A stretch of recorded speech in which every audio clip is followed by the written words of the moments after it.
Hey, can I get 35 on pump 6? Oh, Sam, what is this? what?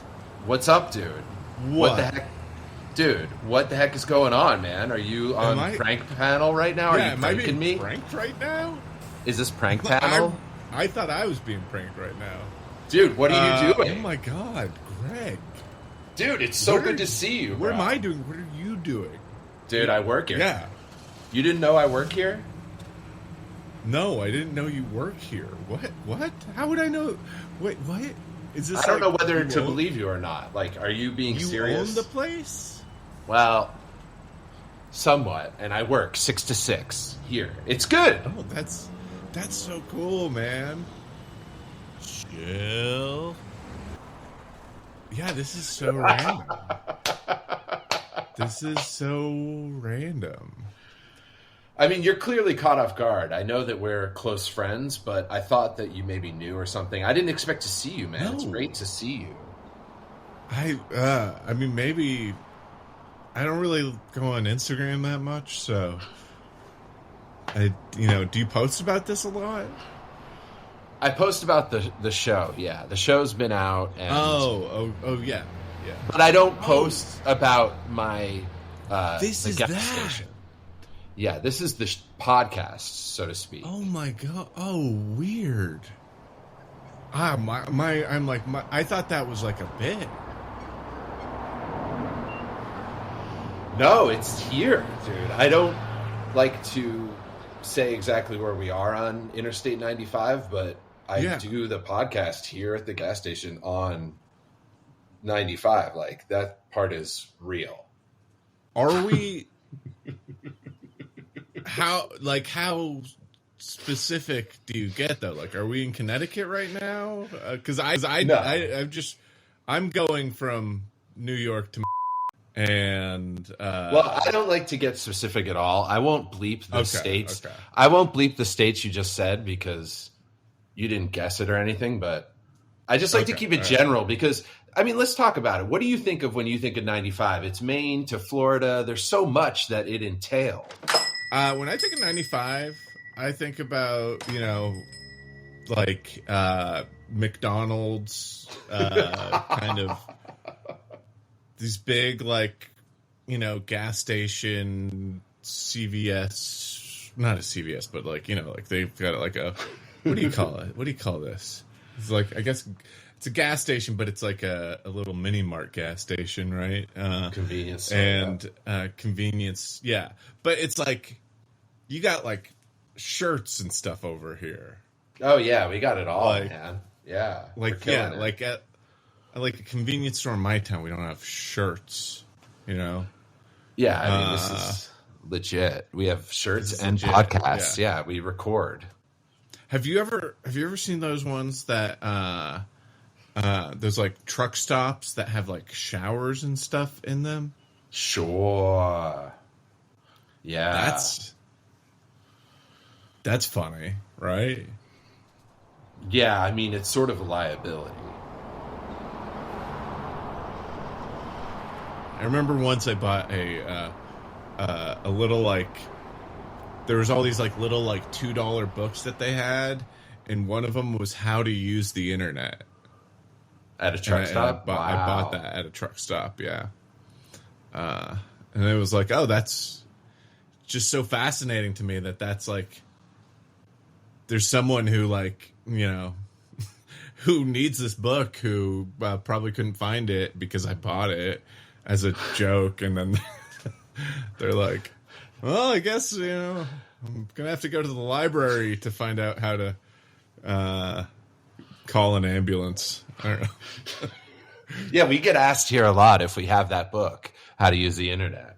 People come in all the time, and if they don't have that book from a gas station, they're never going to learn how to use the internet. Yeah. They're never going to be able to podcast from the gas station. I mean, we take it for granted, we just like grew up with it. We've learned it as it developed, but to, not, to like have it be something that you think is for kids. And then one day you're like, oh, this is how the world works. Okay. Yeah, Sam, what do you getting think? Back in my truck, you know. That's probably the thought process. Yeah, what were you gonna say? What do you think about how we're like the last generation that remembers before the internet? It's weird.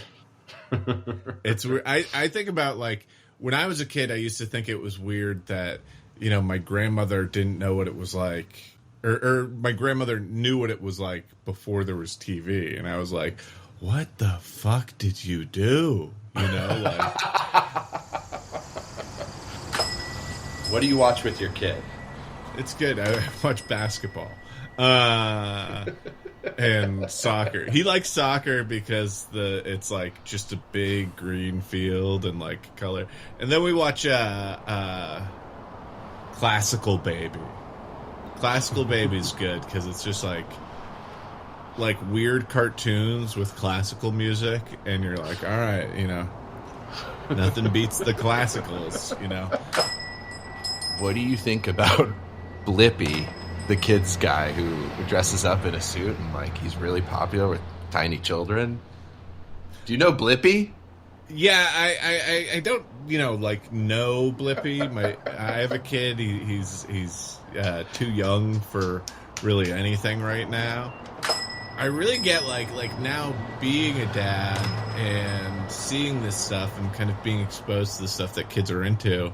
I look at these people like Blippi and I'm like, is this dude a psychopath? Like is this dude crazy? Like, this is a person who is like, I know, I'll be entertaining to kids, to all of the kids, and that's what I'll do. It's not like, it's definitely like weird to me that like this is where someone sets their bar, is like, I'll be not even like children, but like I'll be like engaging to them before they can really like tell what's good. Like, it's really easy to make my kid laugh. I just go like, blah, and make a crazy face, and he goes, whoa.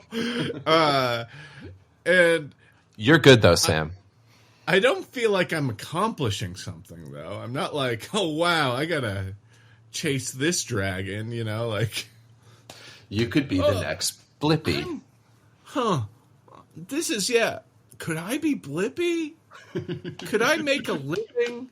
Could I have the central moment of my life be making like millions of kids that have horrible taste? Just kind of laugh. But I'm sure they all kind of like justify it to themselves, where they like go like, oh, I'm Mr. Rogers, and it's like, I don't know. Even Mr. Rogers. Yeah. Like, but at least he dressed like an adult, Like, at least he was like, yeah, I'm still just like a guy. Remember Mr. Wizard? Creepy. Yeah, angry too.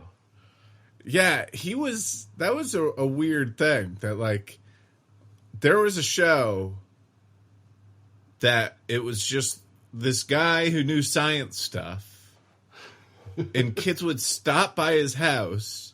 Weird. And he would show them like science experiments and stuff, and be like, hey, look, science experiments. And it's like, it's not like he was like an old guy that had kids of his own or something. He was just an old guy.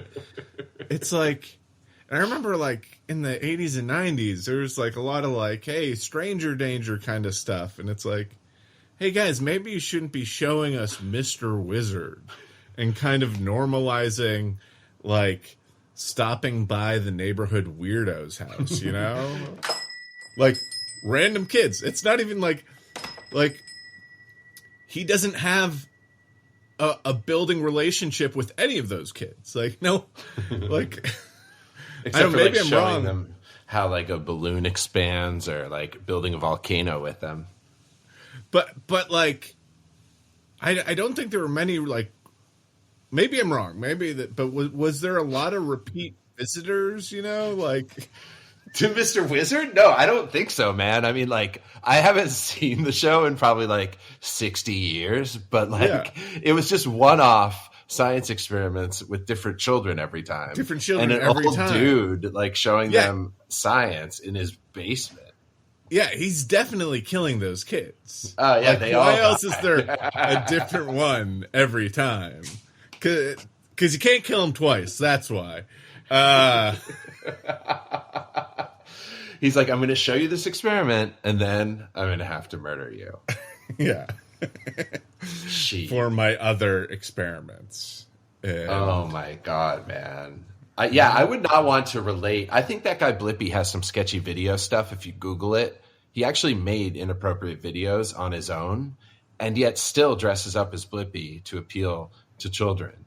And I think that there might be Blippi tours where it's not him, but it's like guys who dress like him. So he's like, basically, he's licensed his image, and Blippi is like raking cash. Google Blippi. He's raking. Yeah, he's like, I mean, Bozo the Clown. Or when we were younger, I feel like there was Rafi and there was Rafi. I we'll like pull up some like children's songs playlist and for yourself. Yeah. Well, I mean, I heard some Rafi recently, and I was like, sick. He's got it. Oh, dude, he rips. He's got it. He has a bath time song that's like, this song's good. You're like, this slaps. Yeah. And like, if you look at Rafi too, like, if Rafi walked into a bar you were at, you wouldn't be like, oh, what's this guy's deal? Like, you'd be like, oh, that guy looks like fine. Oh, so like, you think Rafi's like on the level? You're like, yeah, he's cool. Well, I think his style kind of came back around. Wait, Rafi's style, like his style of music, or like how he dresses, or the way he talks into a banana like it's a telephone. I mean, just his aesthetic and his like, like his like kind of like normcore deal, like. Okay. Like here, I'm pulling a picture up on my phone. Yeah. Oh yeah, Rafi. He's like dadcore. Yeah, he's like yacht rock. Yeah, I get that. I guess a lot of the dads I know have a Rafi vibe.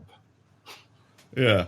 I mean, I guess I look at Rafi and I'm like, I'd wear that. You're like, Rafi. Fox. Yeah. You're like, yo, Rafi gets it. Oh yeah, there. He's got like a beaded vest, a collared shirt, and a red plain baseball cap. And he's talking into a banana like a telephone. That part never gets old. I could play Rafi, right? Yeah, man, let's do a biopic. Our story begins when Rafi first realizes that children are obsessed with Rafi. Yeah, it is a funny thing to be like. That's the thing. It's like, when's the jump of like, all right, I'm not gonna be Cat Stevens. I guess I'm just gonna start playing stuff for kids.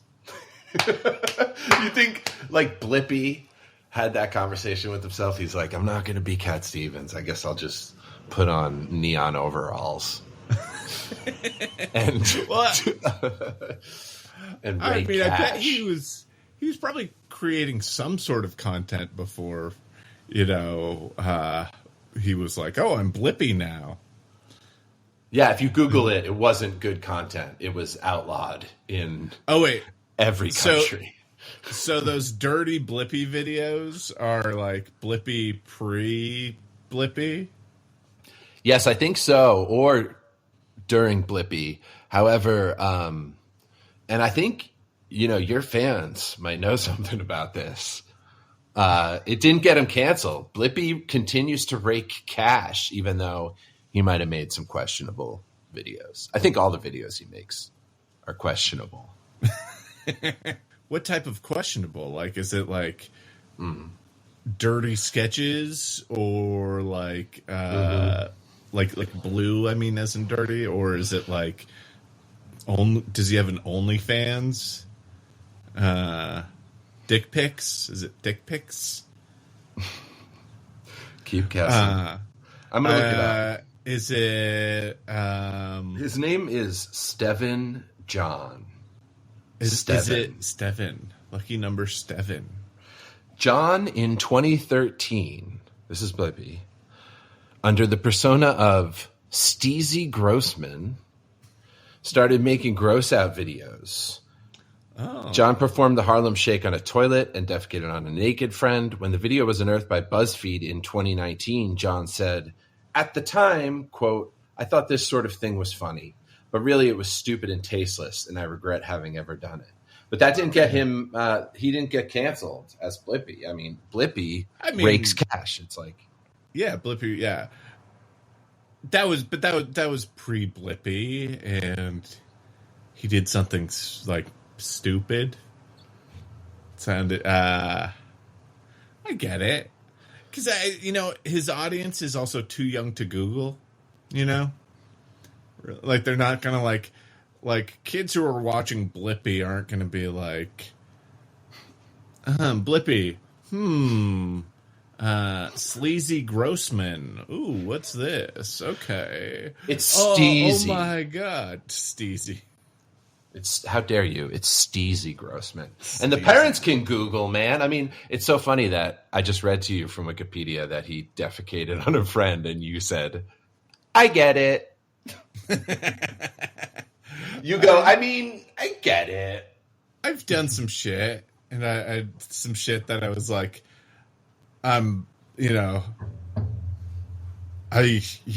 hope this, I'm doing this because it's like daring and never thinking it's going to like come back and bite me in the ass. Like, what is among the most daring? I mean, I've been naked on stage before for like bits and like walked through an audience naked. It was like all in good fun, but like that kind of thing is like all's well that ended well. It got received the way it was intended, but if I was like faced with the same decision, I would maybe be a bit more careful about it, because the chance that someone would be like, oh, I don't want that naked person coming near me, and he came near me, and how serious of an effect that could have on things. And yeah. And where and when was that show? And, there was a couple times I did it at the midnight show before at UCB, and I forget. I think I did it twice at the midnight show, and where I like introed the show naked, and then one of the other guys in the group like came out naked. It was like, Sam, we got to start the show, and I was like, oh yeah. I did it. It's funny, I did a Channel 101 show naked before, but and so for like maybe like 8 years that was online, and like I like didn't want anyone to find out that it was online, and then eventually I was like, hey guys, can you take that down? Oh, so UCB had it up and it was you naked and you had to ask them to No, Channel 101 had it up. This was a different time. Yeah, sometimes in sketch comedy you do gross shit, like you're like you want to be seen as fearless, and you end up doing something that is sort of tasteless, and then you realize like I'm gonna do this to like go there, and then you realize like, oh well, that was kind of easy for me, and all I had to do was not think about the consequences of my actions and the way that people perceive me. And sometimes it's not really worth it. I mean, I get most of the times. I don't regret doing certain daring things, but I'm also like, comedy, it's all about context, really. Like, it's all about like the persona, and it's all about like the way in which something's viewed, and because it's I teach this comedy class, and I had a person who's a TV writer taking the class, and she came in, and one of the first things she said was, "Hello, I'm Tina Fey." Yeah. No, she's a dramatic TV writer, I should say. And she's she said, "Hello, my name is Nicole Kidman." Yeah. You might know me from the AMC commercials. Wait, dude, you just said Aaron Sorkin. I said Nicole Kidman at the same time. We said that, but they made that Lucy movie together. And the Lucy Ball movie they made, it barely had anything funny in it. It was all like behind the scenes.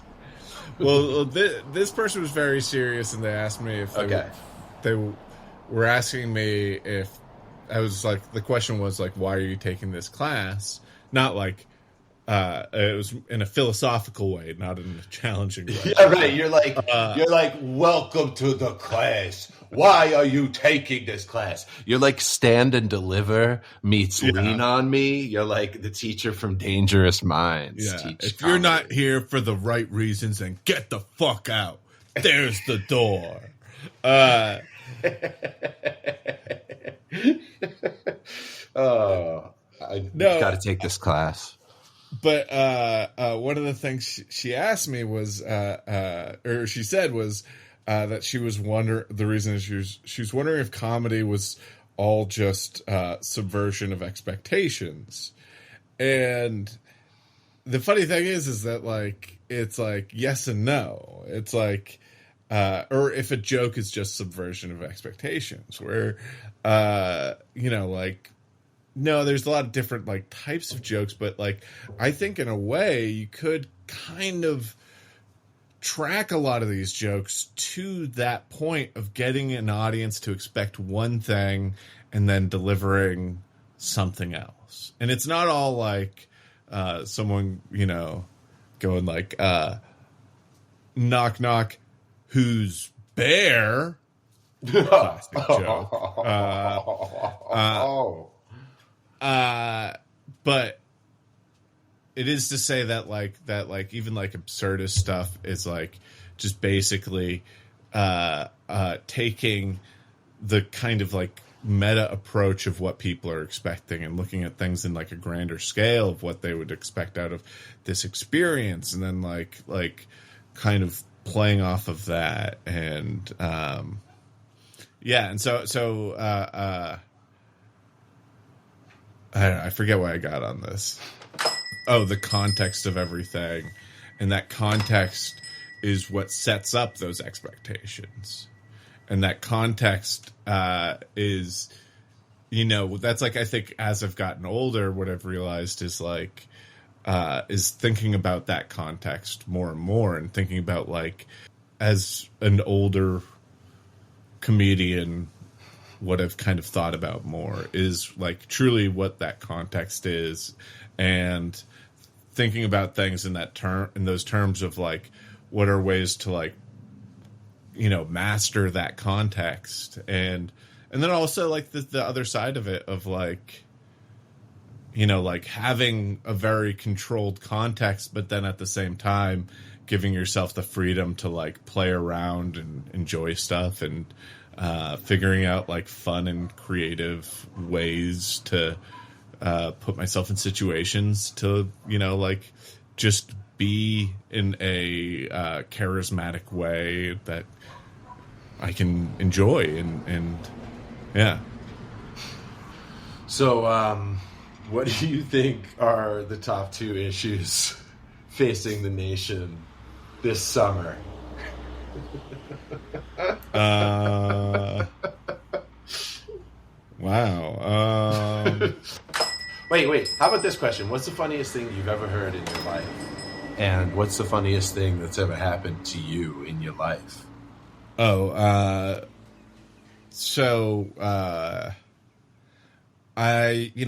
have this mutual friend, Trevor, who passed away.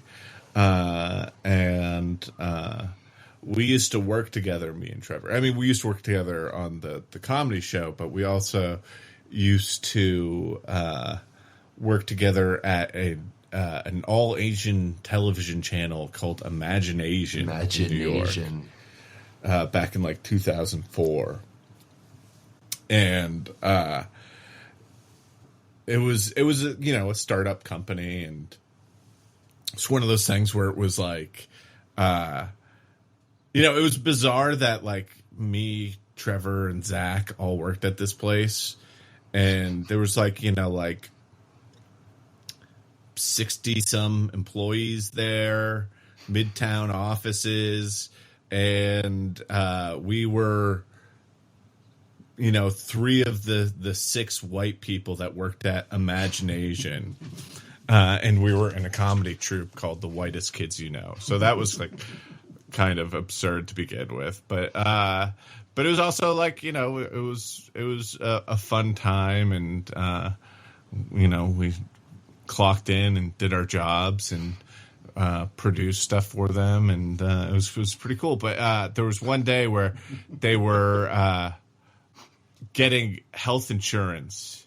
They were like getting that set up, so they had 2 people from the health insurance company to show up, and we had to have like a company-wide meeting in the boardroom there, and Trevor, and immediately like we showed up, we were like kind of like just like wasting time and like maybe like smoking cigarettes and coming into the meeting together, and the office manager gave us notebooks and pencils, and so we're in this like hour-long meeting with like notebooks sitting next to each other, and the whole company's in there, and we're just like writing notes back and forth, like just kind of wasting time, like doing little doodles and stuff like that. Like he kept on drawing the 2 guys holding bags of money, the 2 guys pitching us the insurance plans, holding, and then and the guy is talking like imagine like a long boardroom, and he's at the head of the boardroom, and we're right behind this guy, and there's people all around. There's people all around the table and all around like the edge of the room. And he wrote a joke that got me so hard that I just like couldn't like keep it in. And so I did one of these. Which made him go.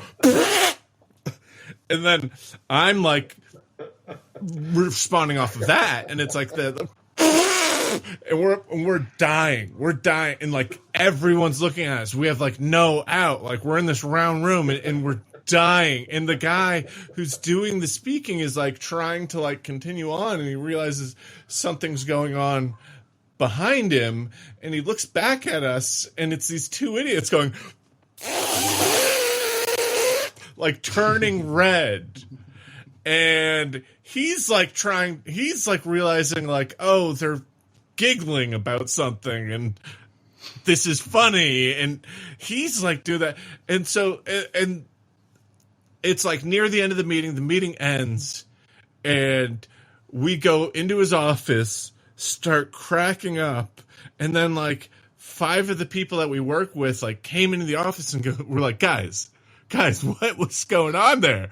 What was so funny? And I was like, Trevor on his notebook wrote, I dare you to ask, or no, I have a fart problem. Do you guys cover fart doctors? That made you lose it. And that, it just hit me in the spot. And that was like and that's the thing is like sometimes, like the funniest thing is just like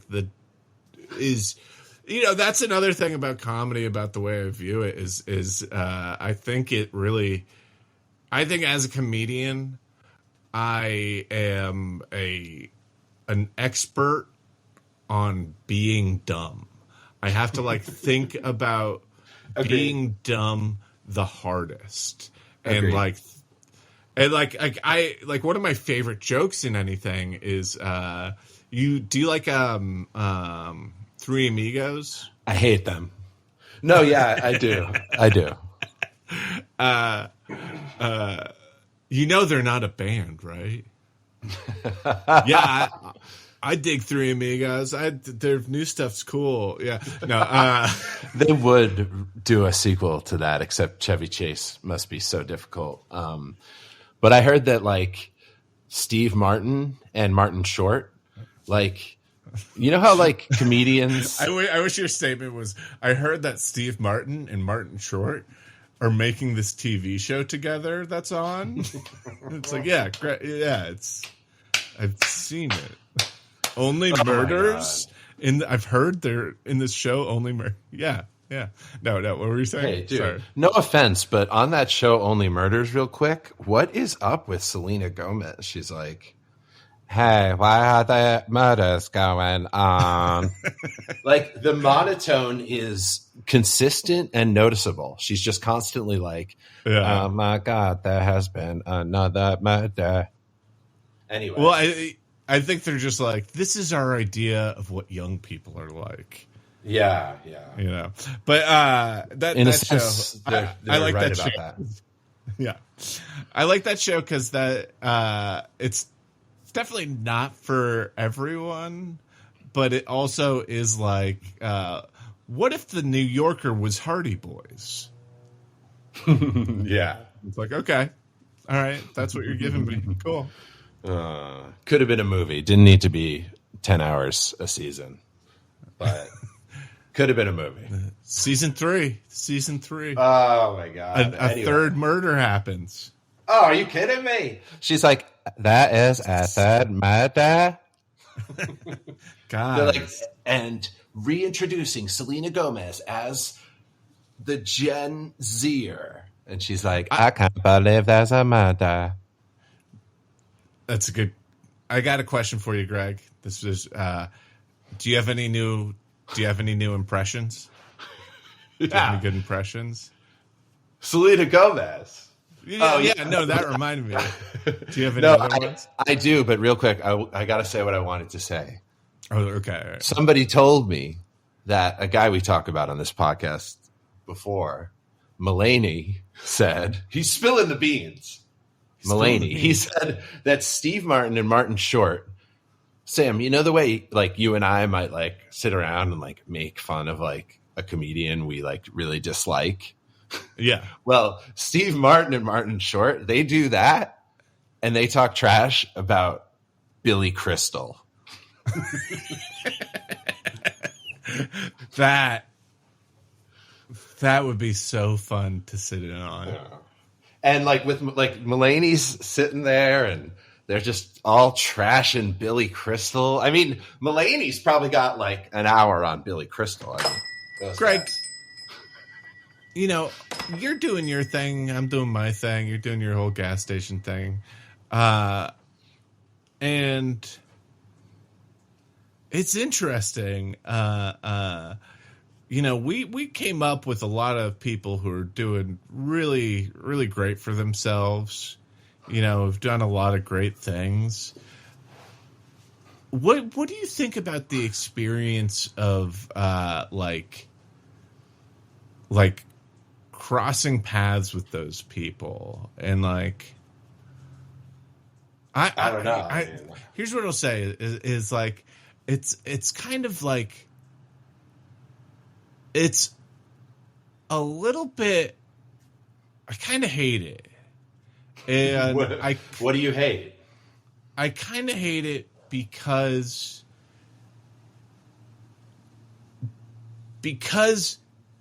I look back. Let's just take 5 minutes. Take 5 minutes to think about it. We'll I'm gonna go walk. I'm gonna go look at T-shirts. Yeah, we'll take a commercial break. No, I'm kidding. Go on, please. Continue. No, because I guess to say that like I genuinely am what's the word reminiscent. I look back fondly at our at the 2000s in New York and the people we kind of ran with and it's like some of these people some people we were like, really close with. Some people we were more like associates with, but like, it like, acquaintances with, not associates. I was getting but sad. yeah. I'm not a psychopath. This is my associate, Bobby John F. Tisdale. O'Donnell. Yeah. Oh, Bobby Tisdale. Yeah, Bobby. Love But like Bobby is like a prime example for this. Is I would love to run into Bobby Tisdale. I would love to be like, Bobby, how are you doing? Because that was a time in my life, and I feel like we all were kind of in a similar place in that time. There's something like kind of like special about that. But like, if I ran into John Mulaney, I would want to be like, hey, like, how's it going? And probably would have this like, hey, how's it going kind of thing. But there would be this kind of awkward thing of like, I would, and this is all on me now, is like, I would feel like I'm bugging him or something. Do you know what I mean? It's like, or I would feel like, I'm like, you would be bugging him. Yeah. It's, I mean, I'd be bugging Bobby Tisdale too, but I just wouldn't care. No, I would feel that my enthusiasm for the interaction would seem, I would fear that the enthusiasm I have for the interaction would seem insincere, and I feel like that would bring up some kind of anxiety within me. And, like there's something about like, seeing these people and being like, really like, oh, that's so great that this person has like done so much, but also like, actually interacting with them is like, it's in a social anxiety kind of way. There's a certain kind of like hell to it. There's a certain kind of like, I can't, So I guess I just have to become like super, super famous, and then I can chill out a little. But you have to continue to avoid John Mulaney so you don't get that anxiety. No, if I get super, super famous, I'll feel like he's bothering me, because he will be bothering me. I just have to get more famous than John Mulaney. It's not really fame, but yeah. I think the just to it is like get more famous, and then I think like he has kids now too. You both have kids, so maybe like next generation, your kids can battle it out for fame. Yeah, that's pretty cool. What it is? That's a cool way to do it. I hate interactions where you can tell someone is like, is this person going to ask me for a favor? Like. I think that John, in every single interaction I've ever had with him, he knows that I'm too timid to ask him that I am not going to ask him for a favor. So, but yeah, no, I know. I mean, listen, but who else? What other famous comedians running into them would give you anxiety? I mean, really, like anyone, where it's like, hey, oh, it's good to see this person. But like, I'm excited to see this person, but I'm also like paranoid that they don't think this is like a genuine interaction. And there are some people I know who are really good at like diffusing that. Like John Daly is a very charismatic, personable guy. Like, so when Dales is around, John Daly, Dales is like, hey man, I'm just another guy, bro. Yeah. No, totally. Yeah, he's the best. I mean, that guy's the man. He's the greatest. He's yeah.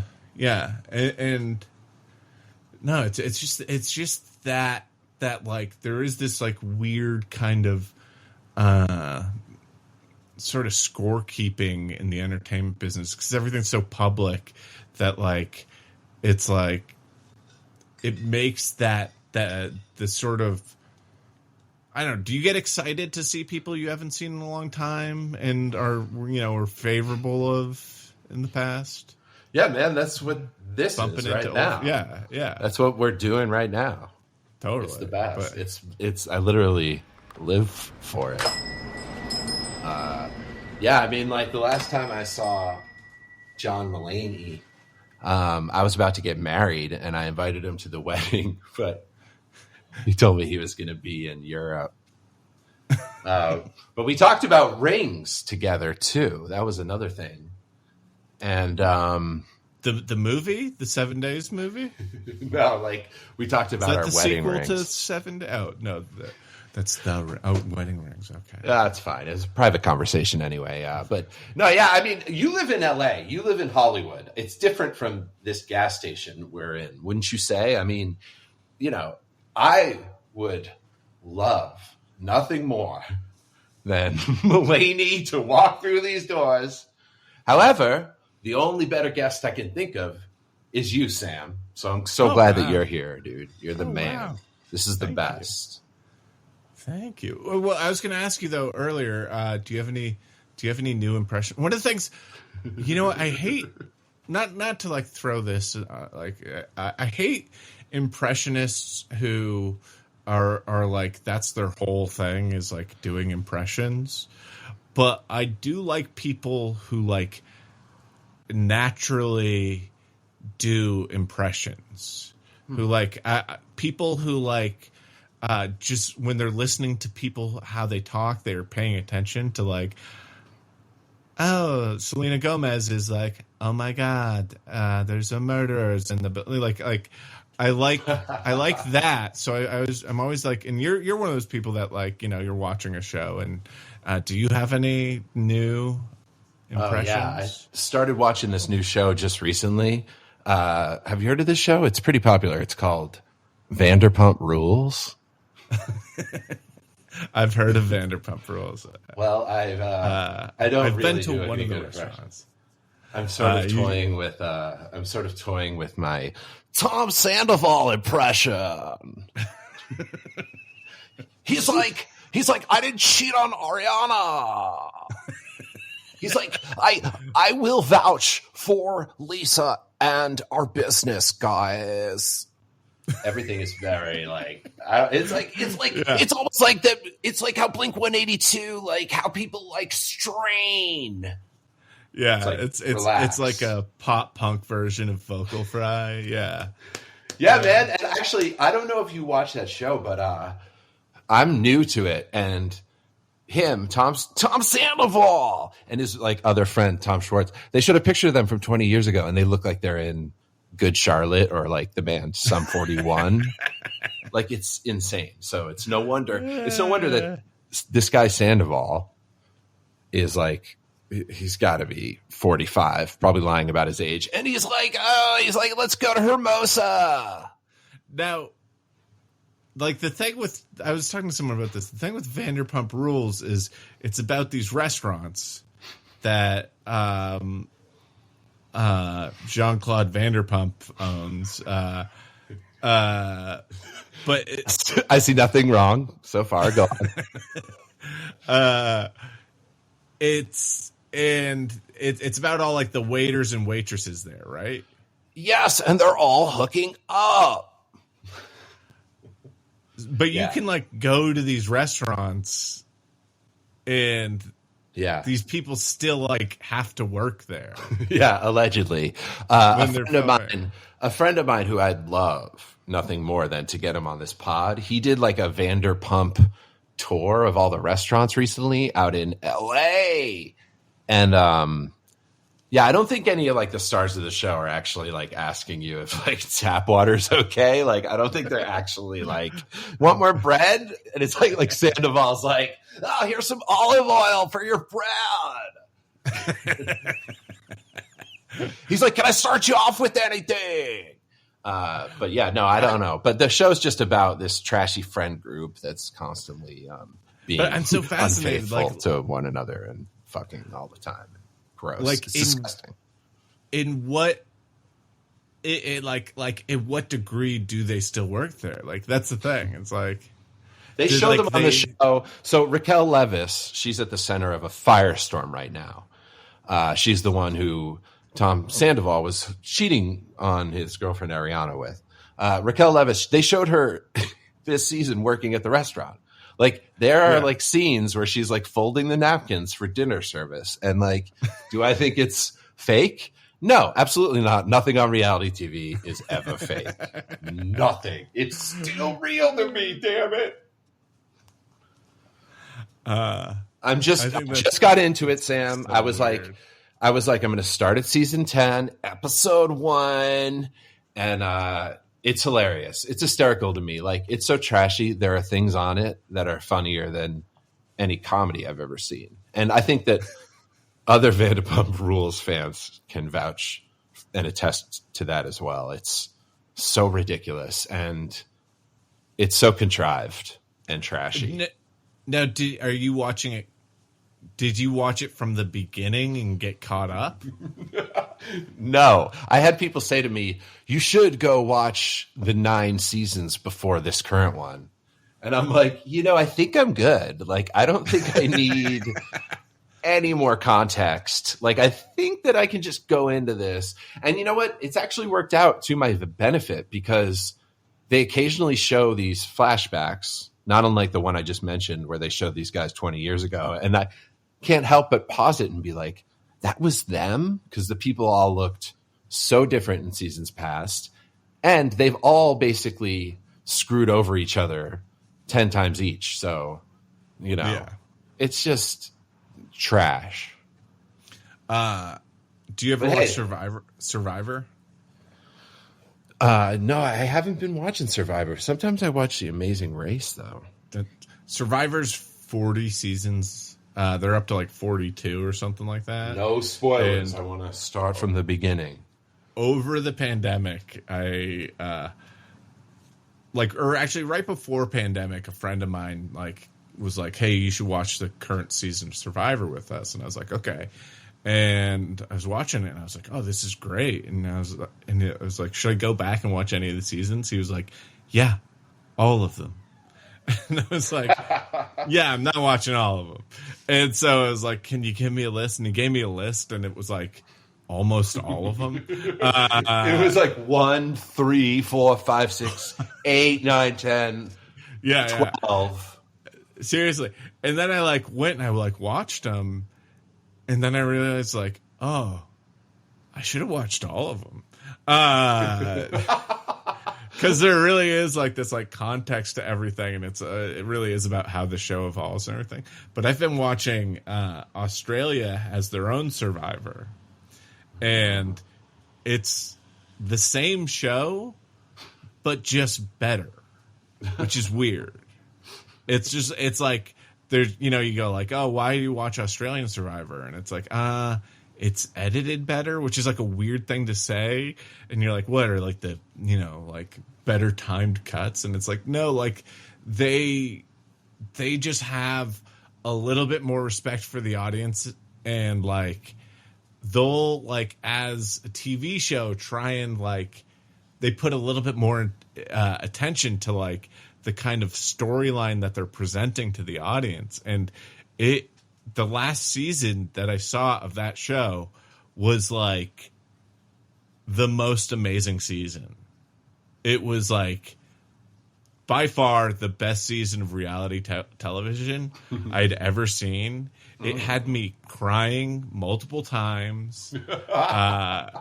It was every episode I was thinking about the strat, it was this mix of entertainment and sport, and it was pretty amazing.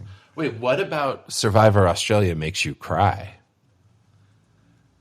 I mean, I think this was last season, but there was a thing where you're everything. There was a girl who had a prosthetic leg. And they did this challenge where this might have been last No, I think it was this season, but like there's so much happened this season, so it's hard to keep track. So much happens every season. Yeah, I can't believe you caught up on Survivor. You watched like how many seasons did you watch? I didn't catch up on it. I've watched a lot now. I get like the kind of the context of a lot of the characters, but like, there's some characters I've only seen like 1 or 2 seasons of when they have like 4 seasons on the show, and but there was a girl who had a prosthetic leg, and in this specific challenge, it involved a balance beam, and she could not make it across the balance beam with her leg, and it was like an individual thing, and like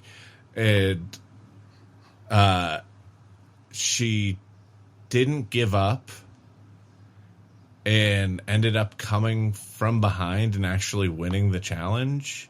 And it was like to the point where it was like hard to watch, because like you were just like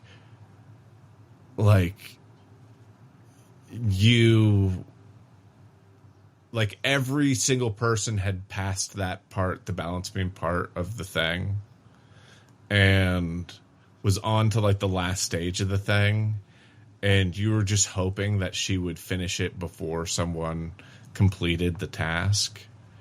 And it was like throwing a beanbag at the end. It was like throwing a beanbag on top of like a tall, like a 15-foot tall pole at the end of it. I find that I like listening to Australian people speak. Like, their accent is so cool. It's like, nah. Yeah. Nah. It's funny, you know what they call Burger King in Australia? Nah. What do you think? They don't say that? No. They don't say no. They go, nah. What do you think about that? Whopper, Junior, Whopper. That jingle for Burger King? Yeah. I hadn't given it much thought, but I like that Burger King has the Impossible Veggie Burger. That's good. You haven't given the jingle much thought. Okay. I got to clear my schedule and spend some time with that new Burger King jingle. So what else you got going on? Like, what are your top 3 road trip destination dreams for any great summer road trip? If you could go 3 places, where would they be, Sammy Brown? Go 3 places? I haven't been to the Grand Canyon yet. I haven't done that whole thing yet, so I think that would be really fun. Huge. I also haven't done the Redwood Forests. It would be cool to go up the PCH and go to that whole go like, oh, look at how big this tree is. Crazy. We just drove our car through a tree. What?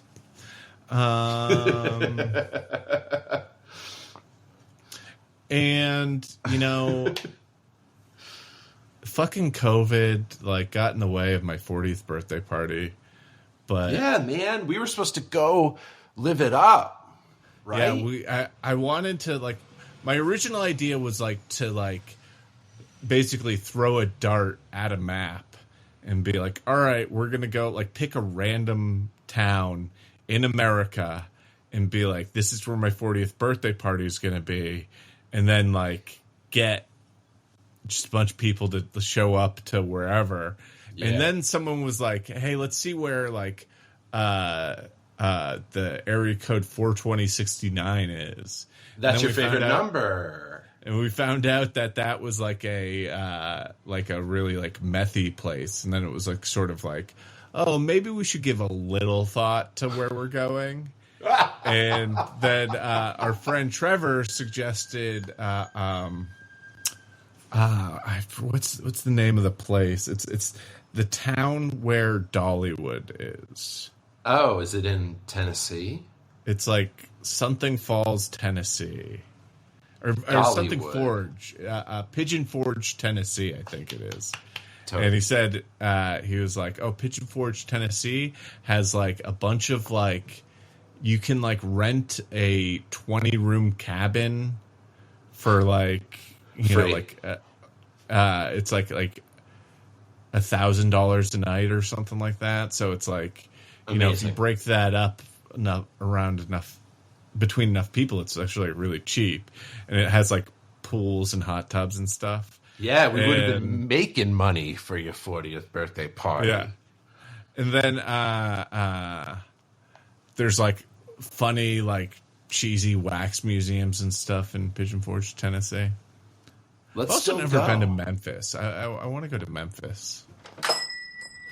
Do you have these interactions that you remember, like that were like just pre-COVID, and they're those like weird interactions you didn't realize, like, oh, this is the only time I'm going to have this kind of thought process? And I'll tell you what I'm talking about is our mutual friend Bridie Elliott and I, like, we ran into each other in like January of 2020, and she was talking about she was working on this movie, like a script, and she was talking about doing research and going to Hawaii for it. And I was like, oh, are you gonna wear a mask? And she was like, oh yeah, I don't know, I haven't thought about that. And it was weird because it was like that, like in that period of like, we know this is a thing, but we don't know how much of a thing it is. Do you have anything like that? Like, do you remember the first time you turned down someone's handshake or hug because of COVID? Yeah, it was pretty early on. I had a weird experience the weekend before the 13th because my brother had a bachelor party in the woods in a cabin, and COVID was already on people's mind. However, it was kind of like still in the gray area of like before it came super severe. However, like 20 guys at a bachelor party, and it turns out none of us got it. So that's kind of weird. Still like ordered a bunch of pangolin, right? Wait, what's pangolin? I don't even know what you had a bunch of pangolin shipped in. I think that's what they think where it started. That was one of the theories. Yeah, we all ate bats. We definitely ate bats. We had some bats shipped in, and no one got COVID. Yeah, I definitely haven't had bat in a while. Well, that's not true. That's what. Yeah, COVID kind of killed eating bats. Yeah, I mean, you asked about like quirky things that happened that like before, like in February of 2020, I was on a bat cleanse. I was only eating bats. I stopped that. There's no research that's good for you. But there's no one credited. There's some research that it might be bad for you. There's definitely some research about it giving people COVID. Hey, is it good and healthy to eat bats, or is it really, really healthy to eat bats? Dear Cora. Cora. Quora. It's where like people ask like random questions, and then there's like someone who's like, "No, you idiot! Shut up." People are like, "Shh! What would happen if I poured bleach in my eyes?" And then people are like, "You're such a fucking moron! Don't fucking do that, you idiot!" And then people upvote the answer, and it's like, like 100 people upvoted this answer. Quora. That's the magic of Quora. Yo, I want to get this show big with truckers. Like, I want to post about it on trucker websites. Can you help me do that, Sam? Well, you know what you should do is should Quora, a place to share knowledge and better understand the world. Maybe I'll Quora my show. You know what you should do is you should get a ham radio. Oh, yeah, that'll reach a bigger audience. Just this like internet stuff the internet stuff is limiting. Have a channel on a ham radio. All right, that's how I'll blow up. That's great advice. I call my friend in Hollywood. Awesome. You're my friend in LA. You're like in Hollywood. I'm like, how am I going to blow up the show? And you're like, take it off the internet, get a ham radio. It's the future of showbiz. All right. So I opened up Quora on my phone. And I'm just going to read off some of the questions as I go. When they stop getting funny, I'll stop reading them. But the first one is, what do teen armpits look like? Pictures, please. Oh, God. The second one, what are the best ways to make extra money if you hate people? Ooh, send me that Third link. One, what would be the last thing you would ever do? This podcast. Yeah. How should I deal with my 4-year-old daughter who keeps saying, I love you, Daddy. I love her to bits, and I say it back to her all the time, but she says this almost every day, and it gets quite exhausting. Oh, my God. Well, first things first, post about it on Quora. Then next, you're going to want to call social services and give them your kid. Yeah. Step 1. Yeah. Drop-off centers. Yeah. Drop-off centers for kids, like, it's not something to joke about, but it's crazy. Like, it's pretty nuts. Anyway, I'll be seeing you, Sam. It's good to see you, man. Oh, it's been great. Yeah. I'm kidding. But you have a kid. I hope that you never go that route to leave him at a drop-off center. Wouldn't that be like I felt like I had to have that conversation with a friend. You're like, hey, no matter how bad it gets, don't drop him off at a fire station. And they're like, hey, thanks, Greg. If you told me that, I'd be like, Greg, did you drop off a kid at a fire station? I'd be like, well, I'll be seeing you, man. It's good to see you, dude. Great hanging out. I'll talk to you. Yeah. I'll talk to you never, actually, because I can't answer for my past. And I want to make the show big with truckers. How do I do that? I want to buy a billboard. Maybe I should buy a billboard. Oh, yeah, you could buy a billboard. Where would you buy it? Maybe look for, like, the biggest truck stop in America and get a billboard around there. Just have it say, like, liveon95.com. And then I think it'll say liveon95.com, and then over it, it's going to say, welcome home. It's just like, welcome home. It's like, like, or I welcome guess home, bro. You should do the biggest truck stop on 95. Yeah, man. Get a billboard. Have you ever heard of South of the Border? It's on 95 South Carolina, south of the North Carolina border, man. Yeah, that's got to be it, right? They got all those bumper stickers and shit, right? All right, coming soon. We'll talk more. We'll circle back about this billboard. Yeah. But also, yeah, I think you should get a ham radio. Okay. And have it running and just have your podcast running on the ham radio on like a channel.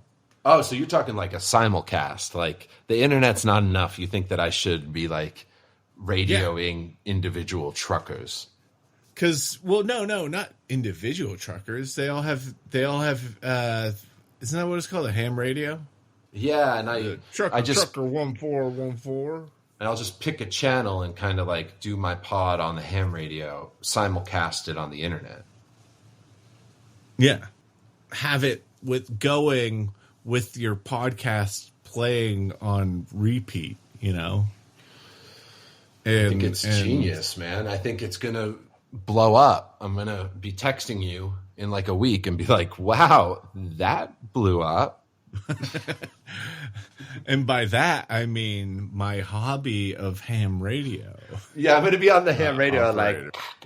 Like, Breaker19. I'm like, check out my SoundCloud. Breaker19. Check out my Spotify. Breaker19. Yeah. Breaker19. Support the show. Patreon.com. Patreon. I don't even have a Patreon, but I'm going to start plugging like I do.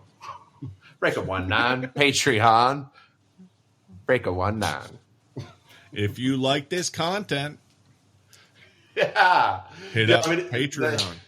You get on the ham radio and you're like, hey, what's up, subscribers? Breaker19. Sorry I haven't posted in a while. Smash the like. Well, you know what you got to do is you have to go to a print store, get little advertisement brochures made up for the show. I'm in. And then drive up and down 95 at the rest stops and start stuffing them in those boxes that they have. Oh. Those like you know, where you'll see like the Carlsbad Cavern kind of brochures and stuff like that. Oh, I'm in. Yeah, I could stuff the ballot boxes at the rest stops. I could go up and down 95, and maybe even if I see somebody that's got like a friendly gait to them, I'll be like, hey, you look like you deserve a laugh. Live on 95.com. Boom! Yeah. Super smash the like. Yeah. It sounds foolproof.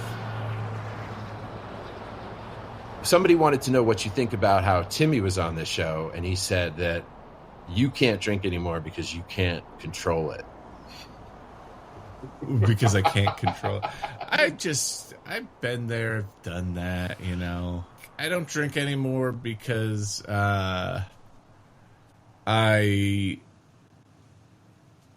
if I drink, I will get like too drunk from time to time, and it's an anxiety I would rather not have in my life, you know? And it was that thing of realizing that that's a choice you're making to like go down that road, you know? I think it's one of those people that, you know, if something keeps happening and you just kind of every time expect it not to happen, you know, kind of I just am like, yeah, you gotta change something if that's the case, and so that's sort of the case, and you know, maybe one day I'll go back to the bottle.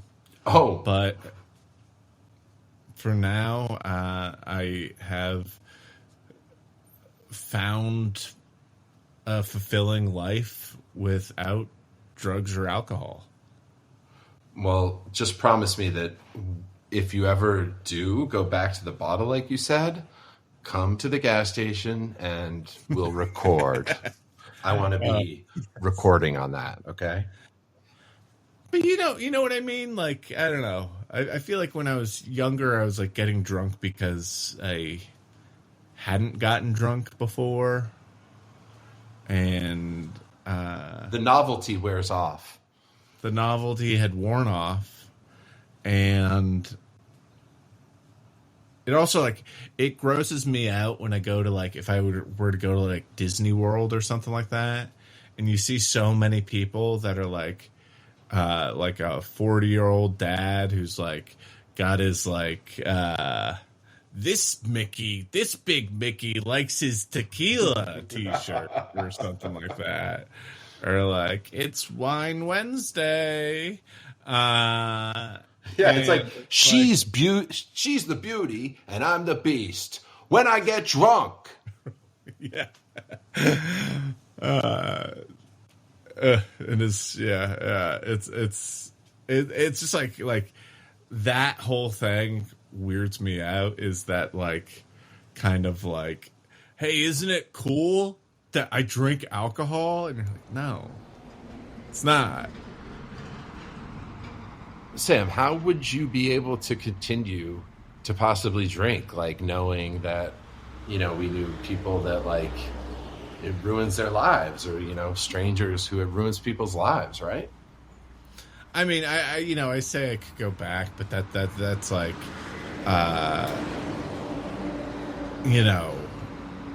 just basically, I like to admit that, like, you have very little control within your life, and you never can know where things are going to take you, and where you'll be from one moment to the next. But yeah, I mean, I totally think that, like, that is sort of the thing with like youth and drinking, where like and like drugs and stuff like that, is like a lot of times when you're young and you're like, oh, I'm going to do this thing, there is a sort of like recklessness to that because you have nothing to lose. And at some point in your life, you have to kind of take stock and realize that, like, you should have pride in the life you've created for yourself, and if you don't, you should start building that pride. If you're not proud of where you're at, and if you're not proud of the things you've done, you should take personal responsibility and try and move in a direction that you can be proud of. And I think there's a freedom to that. If you are proud of your life, you realize how, like, you need to honor that by, like, protecting those things. And that's, by taking on responsibilities and doing things to make sure that on a rainy day that will definitely happen, you're set up to not have this thing take those, not have your momentary bad luck take your life and your pride of life away from you. Jeez. And what other vices do you have now? What replaced the drinking? Are you gaming? Are you into VR, like sex stuff? I mean, as far as vice go, I think VR sex stuff, yeah. For about like 10 hours a day, I've got a helmet on, and I'm trying to masturbate while having a little gaming controller in my hand, in the same hand. 10 hours. Yeah. Well, clean and sober, Sam. Sounds like you've never been better. Clean and sober. Proud of you, dude. Food, I eat.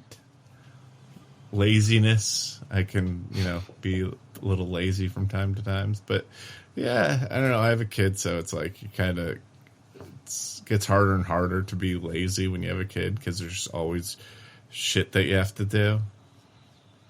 Sam, when you had your kid, did you realize life was in color, and before your kid, it had been in black and white? No. I wouldn't describe it that way. You know how I would describe it is, I think it's amazing. It's amazing having a kid, but like... Dope. This is weird. Is like, I used to think, I think my earliest memory was like when I was like 4 or 5. But now that I have a kid and I'm seeing my kid go through certain things, it's reminding me of like, I think it's reminding me, but of like, of how far of like times before I was like fully capable of like walking and stuff like that. Interesting. So you're having memories, you think, that you didn't even know you had.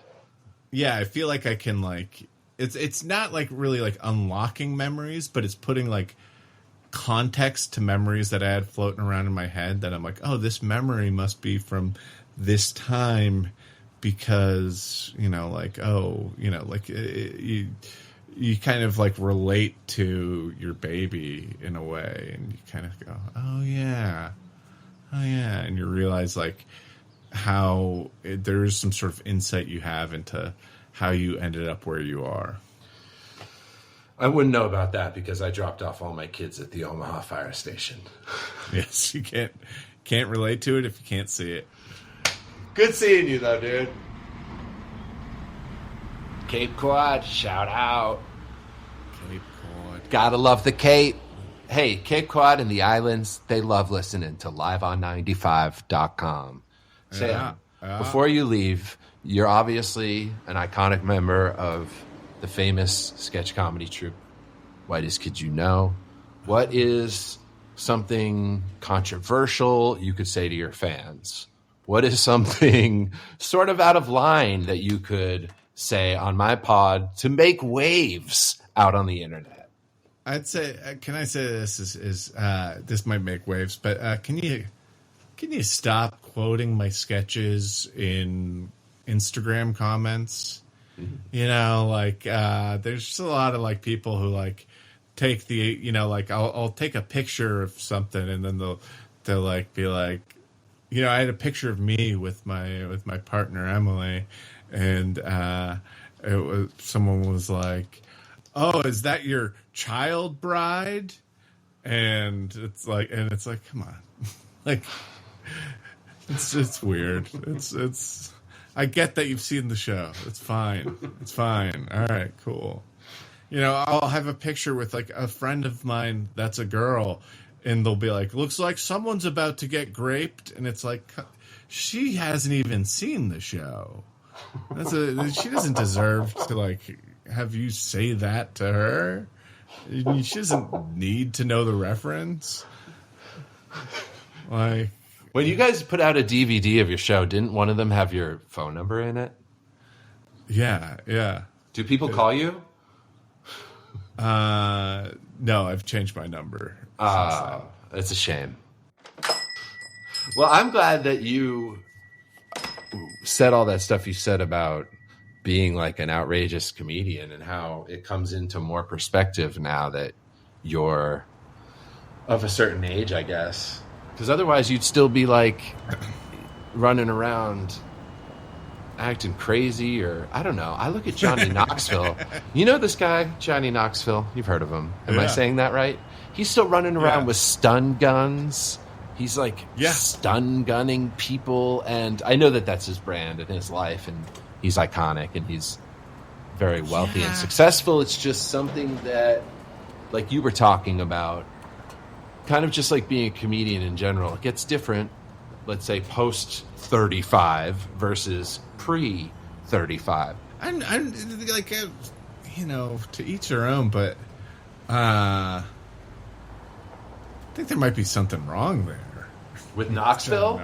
Oh, yeah, definitely. You know, you and I know a guy who I think got a stun gun from Johnny Knoxville, and like it wasn't cool. Like I think people are being stun gunned by Johnny Knoxville, and they're like considering legal action because Johnny Knoxville is out of his mind, and you can't just stun gun people, even if it is for prank panel.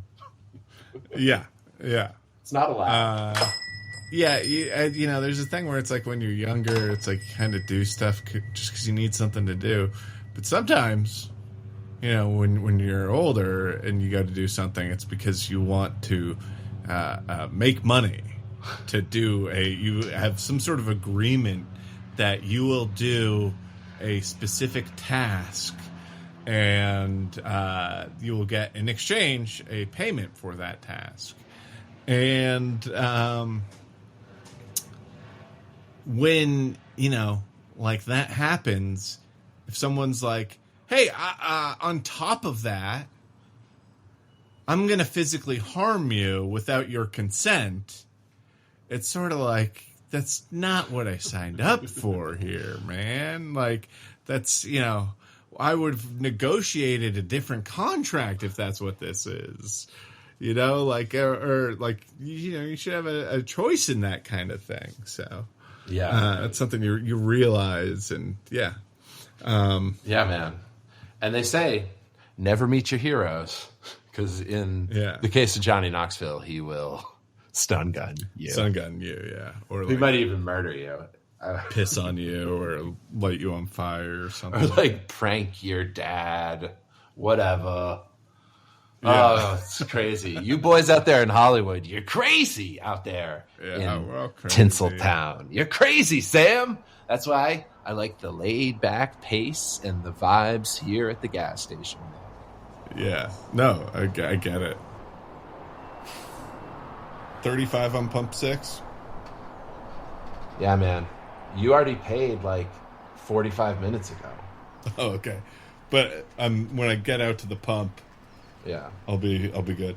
Yeah, drive safe though, man. Don't forget. Thanks, man. Don't get a ticket, bro. Oh, always getting tickets. I have my scanner. Oh, sick, scanner. Dude. Oh, so I can speed. Yeah. Oh man, I'll cut this part out so the cops don't get hip to your scanner. Oh yeah, they haven't figured that one out yet. Hey, can I podcast on a scanner? Is that something I can do? No, CB radio. Oh yeah, I'm getting one. Trucking, got my chips cashed in. Keep trucking like the Doodah Man.